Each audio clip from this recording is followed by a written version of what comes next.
Namaste sabhi ko. So, we have been discussing this topic, channelizing youth in peace building since long ages. But still there are some questions which is still left unanswered.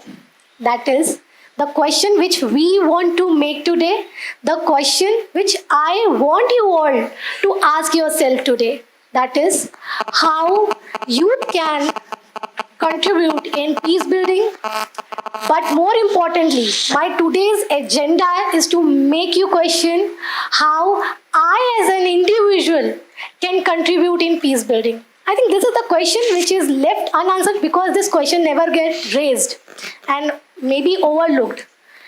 तो प्रश्न मैं फिर से बताती हूँ कि मैं एक व्यक्तिगत रूप से पीस शांति के लिए ऐसा क्या करूं जो विश्व में भी शांति लाए. How as an individual I can contribute in peace building. So the peace should start within, then it should spread to community, to my city, to my state, to my nation, and of course then it will reach to the world peace. So that is the first agenda with which I came today. Whenever we talk about war, which we have seen many wars in the past, like World War I, World War II, and even in recent wars like Ukraine, Russia, there are some common reasons behind it. That is water, food, national security, you can say natural resources. So there are few these reasons behind those wars. But there is one most important challenge which is coming in front of all the developing and developed country is information and communication technology and further innovations. These innovations are making all the countries progress day by day, but with the challenge that it can be a weapon, very strong weapon, to create a peace or to even create a war. So we as a youth, we as an individual have to make a decision how to use this weapon as a weapon of peace or as a weapon of war. So while we are talking about diversity, we have always discussed that how diverse we are. As India, you must have heard unity in diversity. It is a classic example. And we have always been discussing how diverse other countries are. But today time has come to discuss the similarities. There must be a lot of similarities. When I went to China, I did not just see what are the differences between these two countries, but I also examined what are the similarities between those countries. Like we have Bodh Gaya. Buddhism starts from Bodh Gaya, from India. And Buddhism is all around the world, but especially in China. So that is a similarity. The kind of food, they also have rice, and Chhattisgarh is a bowl of rice. So that kind of similarities, celebration of similarities gives the instant feeling of being a one family. And as the motive of this peace building is that one earth, one family. And one family always shares similarities and not only differences.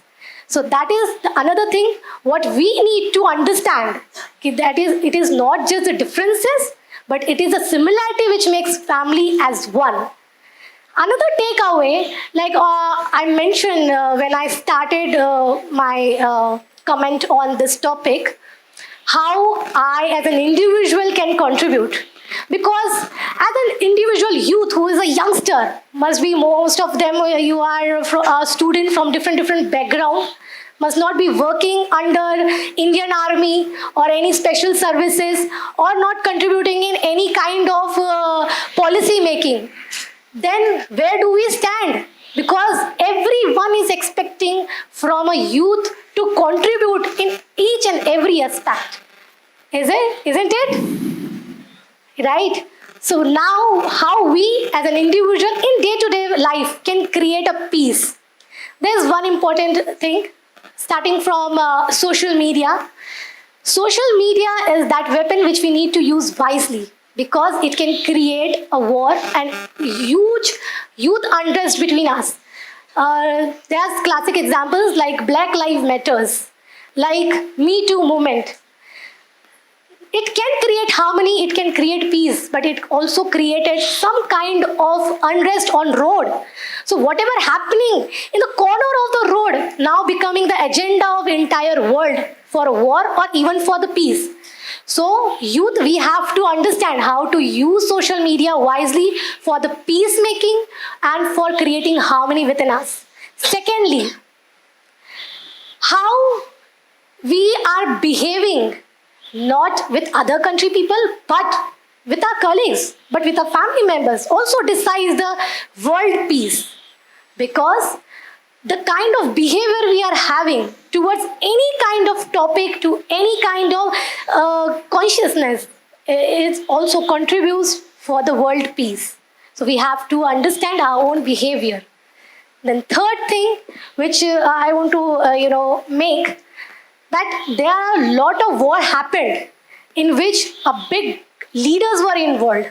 Even in our independence, we saw a lot of leaders because of which we got independence. But now the time has come to not just praise about their leadership, because if they were so good enough, the war would have not happened.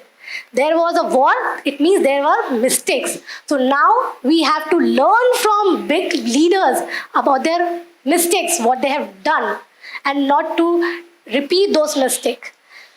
Then I'll come to the fourth point. So youth are very enthusiastic startup people. They all want to become entrepreneur. I'm sure there are a lot of people sitting over here also, just like me, wanted to become a social entrepreneur, or they are already an entrepreneur. So my not just suggestion, but also a request to encourage and to motivate you to take up those startup plans which can be a solution to the reasons what are contributing for these wars. Like those 17 sustainable development goals. If you can, take up those ideas and that can be a base to your startup, it can be a beautiful reason and it can be a beautiful contribution for the peace building, harmony, and even for the development. Because we all want to progress in our life, not just by talking, but with our actions. So this is something which I want to, encourage. I'm just concluding it with a few more things. Lastly, I just want to know, do you also want to change? Yes. Not loud enough. Do you want change? Yes. Do you want to build a peace? Yes. Then who can do it? We can do it. Us or I? Yes, we need to start with I. Because if we don't start with that I, we are not going to be we and us. So who is the change? Who is the change? I am the change. Thank you so much. This is the takeaway from me.